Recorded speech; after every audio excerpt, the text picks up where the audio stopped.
ఈరోజు డిస్కస్ చేసుకోబోతున్నాం. సార్వత్రిక ఎన్నికల వేళ సో కేంద్రంలో జరుగుతున్న తాజా రాజకీయ పరిణామాలు, అలాగే ఏపీలోని రాజకీయ పరిణామాలపై ఈరోజు మనం పబ్లిక్ పాయింట్లో చర్చిద్దాం. పబ్లిక్ పాయింట్లో మనతో పాటు చర్చలో పాల్గొనడానికి అనలిస్ట్ కల్లూరు శ్రీనివాస్ రెడ్డి గారు మనతో పాటు ఉన్నారు. శ్రీనివాస్ రెడ్డి గారు, very good morning. Good morning. So సార్వత్రిక ఎన్నికల వేళలో కేంద్రం నుంచి వస్తున్న ఈ తాజా రాజకీయ పరిణామాలు, కేంద్రంలో జరుగుతున్న ఈ రాజకీయ పరిణామాన్ని మీరు ఏ విధంగా చూస్తారు? ముఖ్యంగా బీజేపీ మన 10% రిజర్వేషన్లు కానివ్వండి, ఇప్పుడు పన్ను మినహాయింపులు కానివ్వండి, వీటిని ఏ విధంగా చూస్తారు?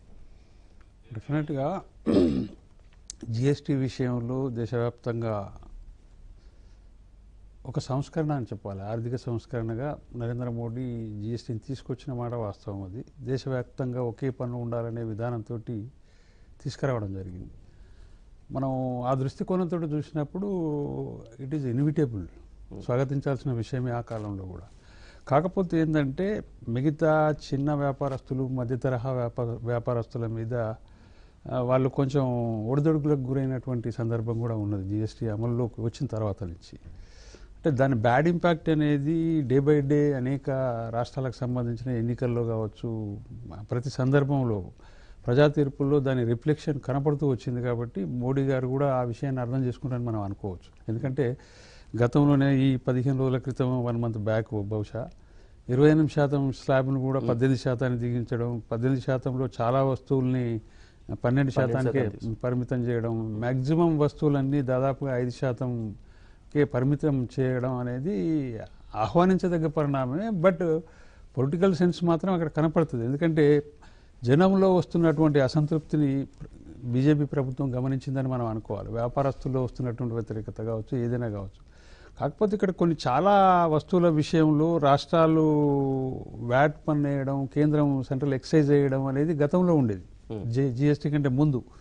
అవన్నిటినీ ఒకే పన్ను కిందికి తీసుకురావడం, ఆ పన్ను వసూలు చేసి కేంద్రమే రాష్ట్రాలకు వారి వాటా ఇవ్వడం అనేది ఒక పద్ధతిగా జరిగింది.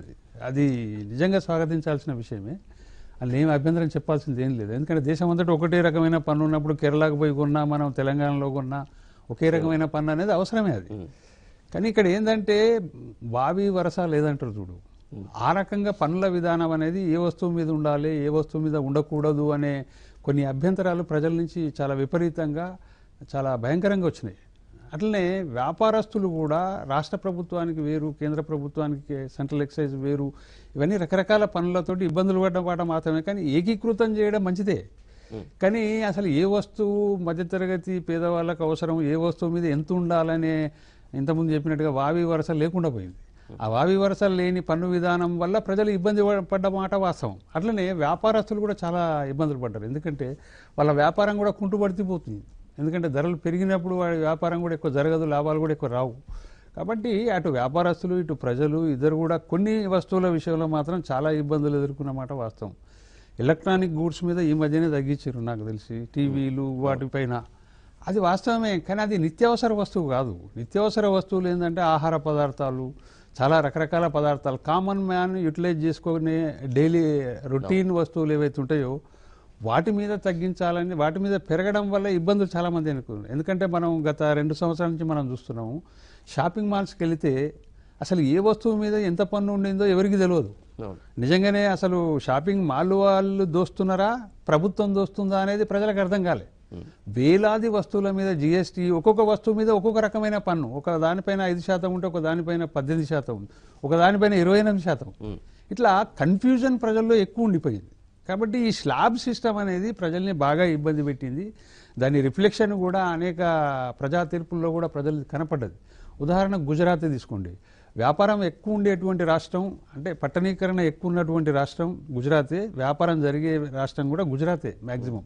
కాబట్టి గుజరాత్లో వన్ సైడ్గా గెలవాల్సిన బీజేపీ అదేంది కన్నులు ఒట్టబోయి గెలిచినట్టుగా 98 సీట్లతోటి 99 సీట్లతోటి అధికారంలోకి రావడం వేరు, కానీ థంపింగ్ మెజారిటీ వైపు పోలేదు. ఎందుకంటే ఈ దేశానికి ప్రధానమంత్రి ఎక్కడి నుంచి ఉన్నాడంటే గుజరాత్ రాష్ట్రం నుంచి. గుజరాత్ రాష్ట్రానికి ముఖ్యమంత్రిగా పనిచేసిన వ్యక్తి ఈ దేశానికి ప్రధానమంత్రి అనేది మనకు తెలుసు. ఆయన పాపులారిటీని చూసినప్పుడు డెఫినెట్లీ తన సొంత రాష్ట్రంలో, తన పుట్టిన రాష్ట్రంలో తిరుగులేని విజయం సాధిస్తారని ప్రజలు ఊహిస్తారు. కానీ తిరుగులేని విజయం రాకుండా 99 స్థానాలతోటి అధికారంలో రావడం గొప్ప విషయం కాదు.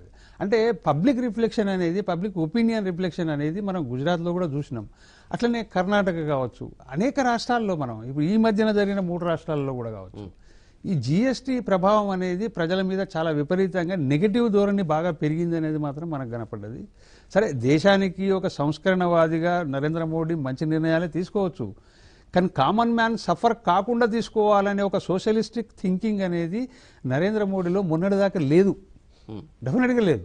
కానీ ఇప్పుడు ఎందుకు స్టార్ట్ అయిందంటే డెఫినెట్లీ ఇప్పుడు మళ్ళీ ప్రజలు మ్యాండేట్ ఇవ్వబోతున్నారు కాబట్టి 5 సంవత్సరాల తర్వాత మోడీ కావాలా వద్దా అనే ఒక క్రూషియల్ పీరియడ్ ఇప్పుడు రాబోతున్నది కాబట్టి మొన్న జరిగిన ఎన్నికలు కూడా 5 రాష్ట్రాలు జరిగిన ఎన్నికల్లో 3 రాష్ట్రాల్లో బీజేపీ ఘోరంగా ఓడిపోయింది.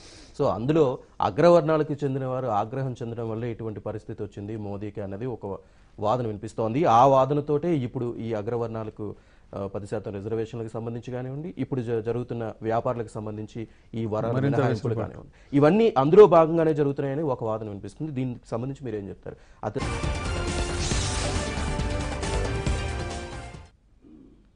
పబ్లిక్ పాయింట్ 3కి స్వాగతం.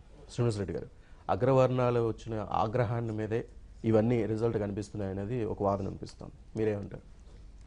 డెఫినెట్లీ ఒకటి ఏంటంటే మీరు అన్నట్టుగానే మొదలు మనం నరేంద్ర మోడీ క్యారెక్టర్ గురించి కొంత చెప్పుకుంటే కానీ మిగతా విషయాలు అర్థం కావు మనకది. ఎందుకంటే నరేంద్ర మోడీ గుజరాత్ రాష్ట్రానికి 3 సార్లు 4 సార్లు ముఖ్యమంత్రిగా పనిచేసిండు. ఆయనకేందంటే ఆర్థిక సంస్కరణ మీద ఎక్కువ దృష్టి ఉండింది. ఇప్పుడు మీరు గుజరాత్లో జరిగిన అభివృద్ధిని మనం ఒకసారి పరిగణిస్తే రోడ్స్ బాగా ఇంప్రూవ్ అయినాయి, అన్నీ బాగా ఇంప్రూవ్ అయినాయి. దాంతోపాటు ఎవ్రీ 10 కిలోమీటర్స్కు ఒక టోల్ గేట్ కూడా ఇంప్రూవ్ అయింది.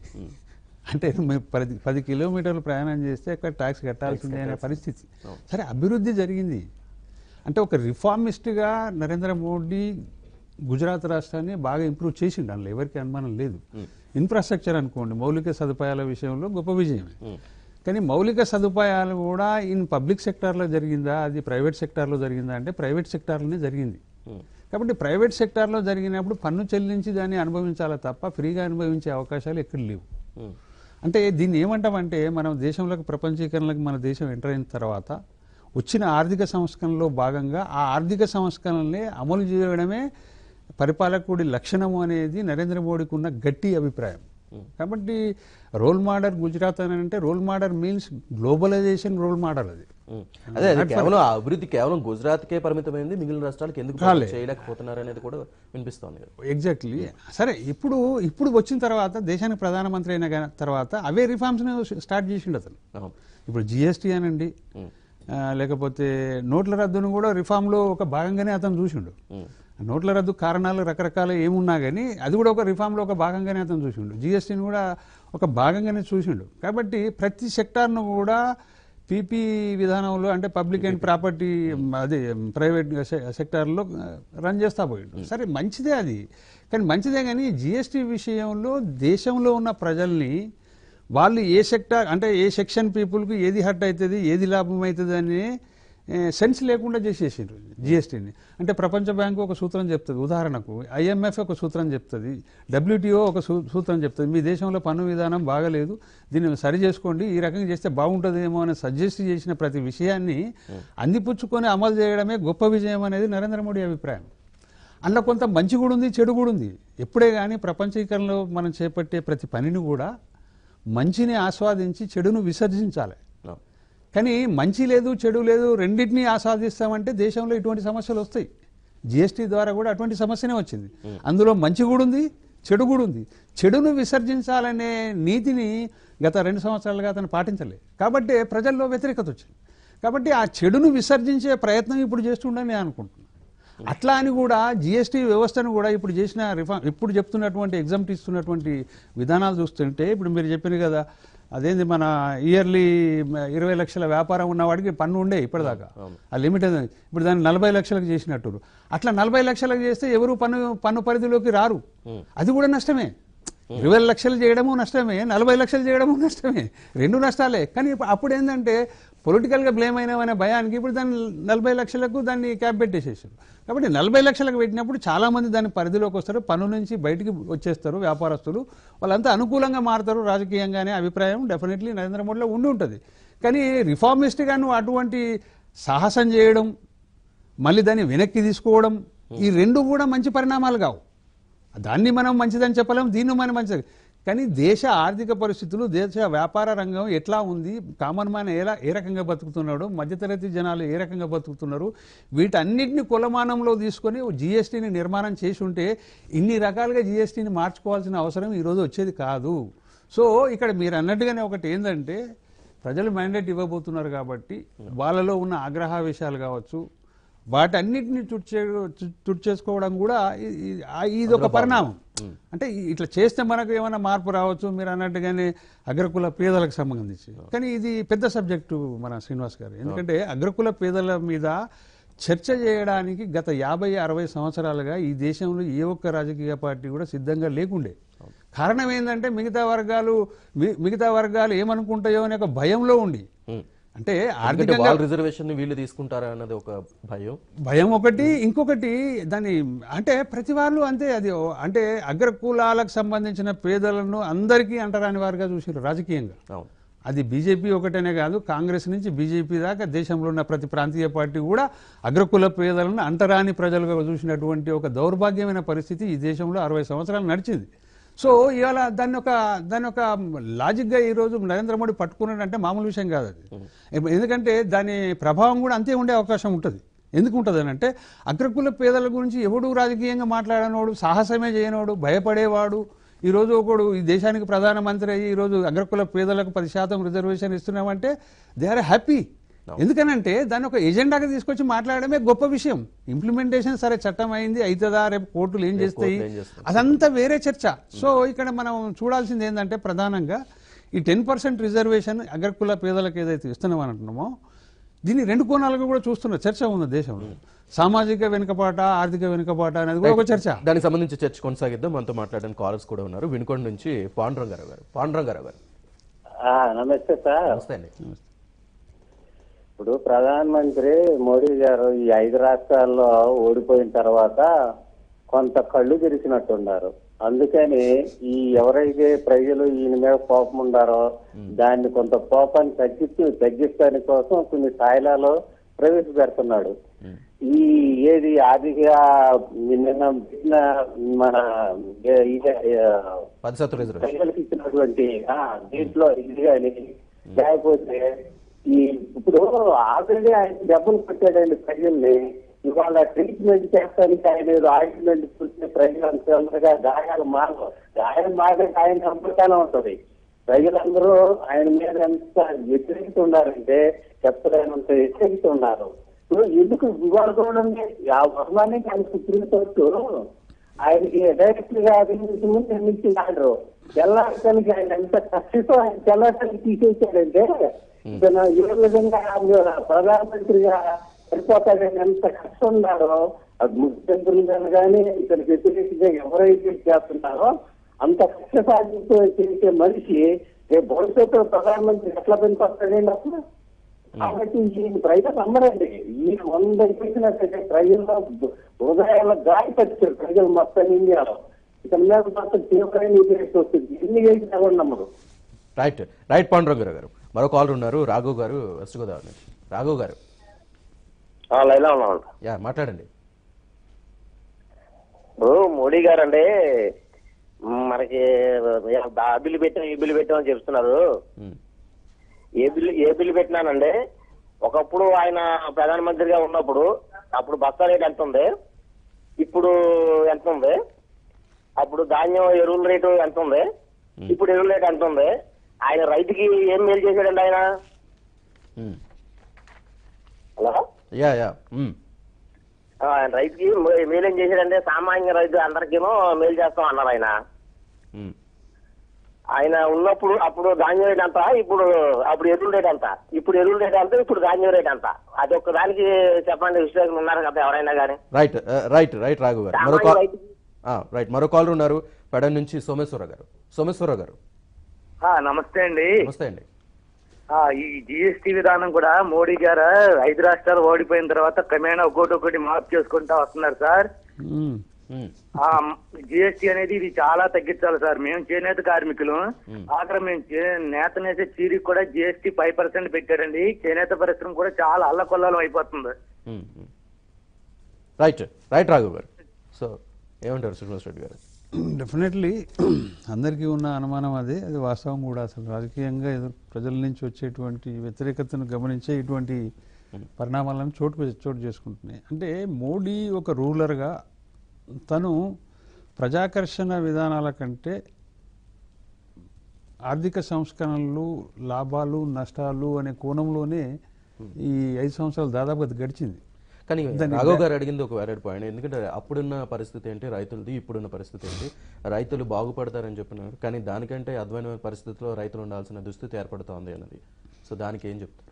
డెఫినెట్గా, ఎందుకంటే ఉత్తరాదిలో దాదాపు రైతు ఉద్యమాలు విపరీతంగా జరుగుతున్నాయి. ఈ మధ్యలో మనం చూస్తున్నాం, అది మహారాష్ట్ర నుంచి హర్యానా దాకా చూస్తూనే ఉన్నాం. అవి ఇన్ ల్యాక్స్ ఆఫ్ పీపుల్ ఒక్కొక్కసారి ర్యాలీ చేసి ఢిల్లీలో పార్లమెంట్ని అటాక్ చేసే ప్రయత్నాలు, రకరకాల నిరసన కార్యక్రమాలు మాత్రం అంతటి కనపడుతున్నాయి. పర్టికులర్లీ ఉత్తర భారతదేశానికి సంబంధించి ఎక్కువ జరుగుతున్నది అది. అంటే ఏంటంటే మీరు అన్నట్టుగానే గిట్టుబాటు ధర అనేది దొరకకపోవడం, అదేంటి వాతావరణ పరిస్థితులు అనుకూలించకపోవడం అనేది వేరే చర్చ అది. కానీ ఇప్పుడు ప్రధానమంత్రి ఆవాస్ యోజన అనే ఒక పథకం కూడా కేంద్రంలో ఉంది. కానీ అది సరిగ్గా ఎంతవరకు ఇంప్లిమెంట్ అవుతుంది అనేది అనేక రకాలుగా అనుమానాలు ఉన్నాయి. అది రాష్ట్ర ప్రభుత్వాలకు అప్పగిస్తారు. అది రాష్ట్ర ప్రభుత్వాలు ఏ రకంగా ఇంప్లిమెంట్ చేస్తున్నాయి అనేది రైతులకు కూడా తెలియనటువంటి విషయం. కొన్ని ఉన్నాయి కార్యక్రమాలు మంచి లేవు, పూర్తిగా మోడీ ఏం చేయడం లేదని చెప్పడం కాదు.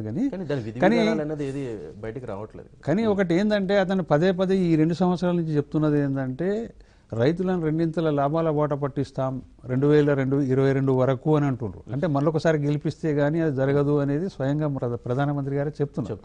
కాబట్టి మళ్ళొకసారి గెలిపిస్తే మరి ఇది 2 లాభాల బాట పడుతుందా లేదా వ్యవసాయం అనేది చూడాల్సిన విషయం.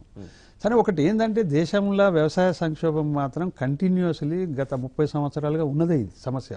కాకపోతే ఇది సమస్య ఉన్నది అని వదిలేయడం కాదు, సమస్యను పరిష్కారం చేయాలి. ఎందుకంటే నరేంద్ర మోడీకి ప్రజలు ఇచ్చినటువంటి మ్యాండేట్ను కావచ్చు, అతని మీద ప్రజలు ఉంచినటువంటి విశ్వాసం కావచ్చు, దానికి సంబంధించి అంతే బలంగా వ్యవసాయ రంగానికి సంబంధించి నరేంద్ర మోడీ పని చేయలేకపోయిండు అనేది మనం అంగీకరించాల్సిందే. అంతవరకు కరెక్ట్ అది.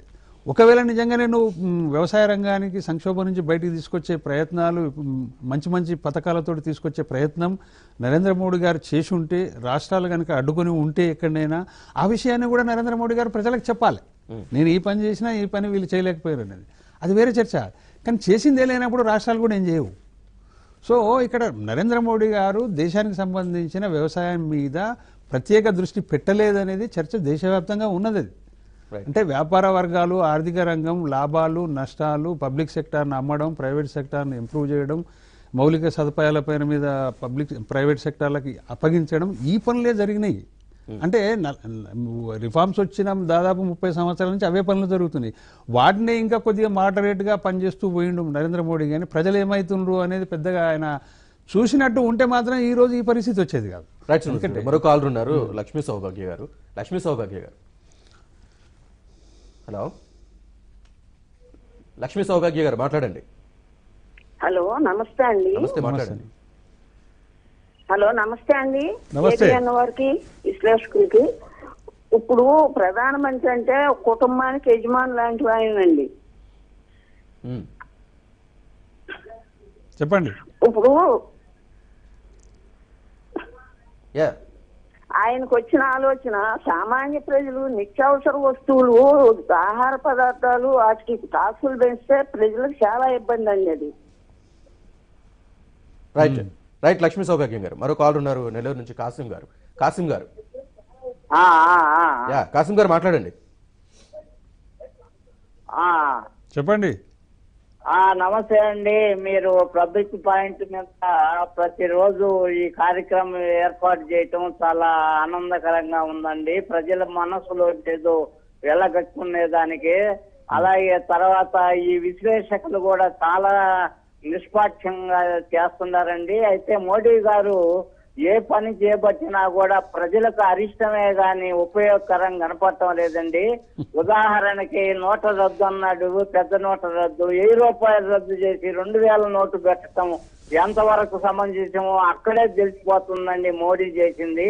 అలాగే ప్రతి ఒక్కటి ఏది టేకప్ చేసినా ప్రజలకు నష్టమే గాని మేలు చేకూర్చే పని ఏదీ లేదండి. అలాగే ఇప్పుడు GST రద్దు అన్నాడు.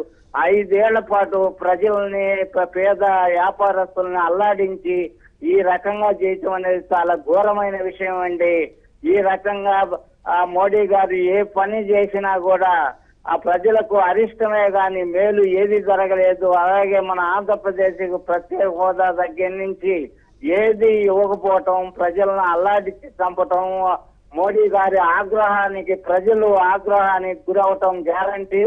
మోడీ రేపు 2019 ఎలక్షన్లో ఆయన యొక్క పేడ ఎరగడయ్యేదానికి కూడా ప్రజలు సిద్ధంగా ఉన్నారు. ఇప్పటికే ఉత్తరాది ఎలక్షన్స్ లో ప్రజలకు అర్థమవుతా అయిపోయింది ఆయన కదేదో.